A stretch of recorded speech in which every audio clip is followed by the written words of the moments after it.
And we're back with the Sunbeam Alpine. This is our tribute to Sean Connery. We're doing the car from Dr. No. We've got the paint straightened up it looks much better. I can live with this. It took about 3 applications of Novus 2, and I got the finish smoothed out much better. To me, it looks a ton better, and I'm much more happy with that. So that I can live with that paint finish. So that's got that done. The interior, we've got it put together and painted. Here is the interior, and the dash. That looks pretty good. We got a different shifter in it. I didn't like the shifter that came with the kit. This looks closer to what the car had. I don't know what it's out of. It's out of my junk box. So we got that taken care of. We went with the navy blue, the real car. The car that he was tooling around in seemed to have a navy blue interior.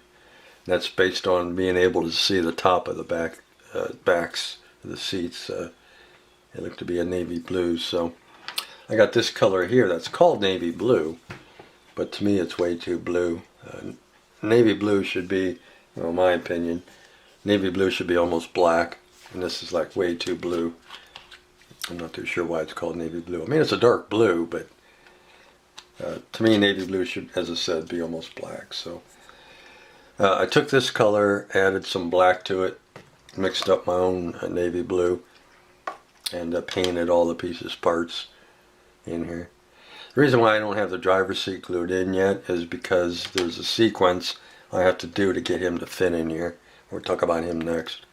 Basically, I have to put the seat in, and then the driver, and then the steering wheel to get him in there. So here is the steering wheel.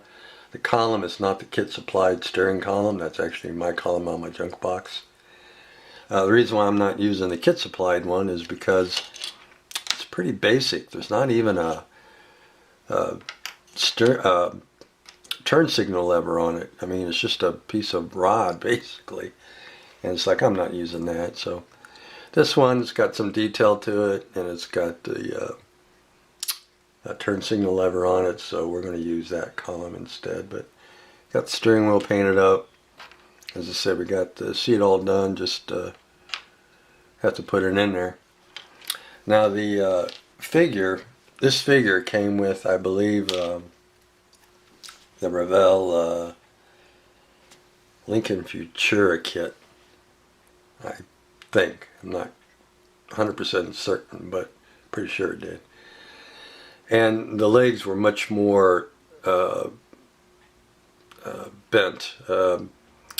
Apparently the seat that he sat in was much taller, or the seat bottom was much taller, so his legs were much more bent. And in this kit, as you can see here, the seat bottoms are not that tall, so I had to kick his legs out. So to kick his legs out and to have them look right, I took my razor saw and cut at the back of the knees, but I didn't cut all the way through. I cut just enough to where I could kick the legs out, but they were still attached. And then behind them, I just put some scrap plastic. Actually, this is off of one of the trees that come in the kit. And I put it behind the legs to give the legs some support, glued it, let it dry, and then I put the filler on the front. And then now, once we get it painted, it'll look like the legs were meant to be in that position. And then I got the arm. I had to cut the arm off too. It was down too far to raise the arm up, his right arm.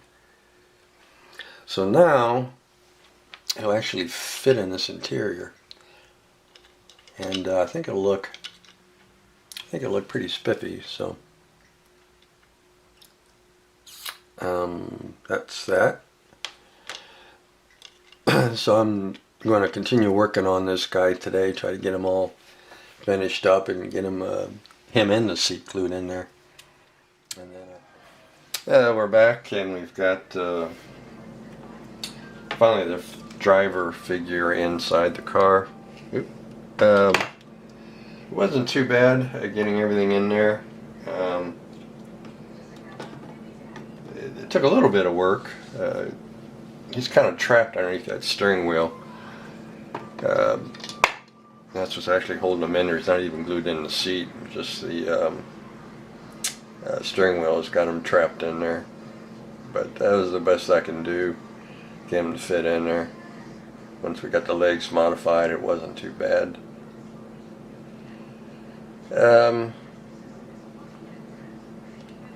Little bit of an issue. I had the car up here to my left, up on the shelf, to get it out of the way.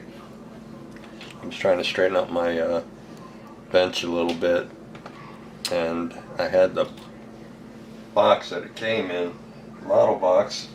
I was going through some parts trying to find the windshield, and when I swung around, the box hit the car and the car hit the floor, so I broke the rear axle, broke this wheel.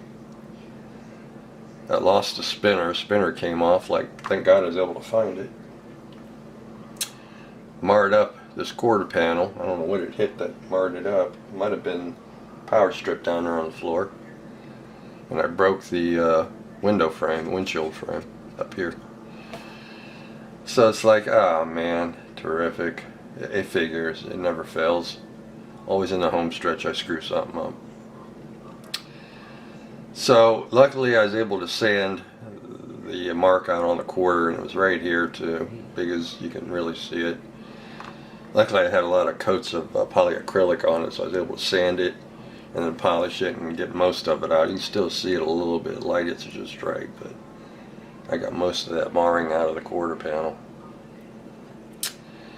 This, nothing I can do about that. I re-glued it, but the glass is what's giving the support now, thank goodness. So glass doesn't fit exactly right. It's actually a little bigger. I'm going to see if I can go back in there and carefully kind of trim it up a little bit, because the glass actually sticks out. It goes past the wing vent window. But you know, that's AMT. Yeah. I'll see if I can't remove some of that. Or I might just leave it so I don't screw it up. But as you can see, we got the firewall in it, and we've got the figure. All I got to do now is get the tail lights made and modify that front grille, get the valence panel put on, and get the parking lights on it, and I think that'll be about it. So we're in the home stretch with this build. I think it's coming out pretty cool. Alright guys, that's it for this update. Next update, it should be the final. I got treatment coming up, so it just depends on how I feel, but hopefully I get this thing and get it all done and off the bench. So alright guys, take care. We'll see you in the final of the Alpine.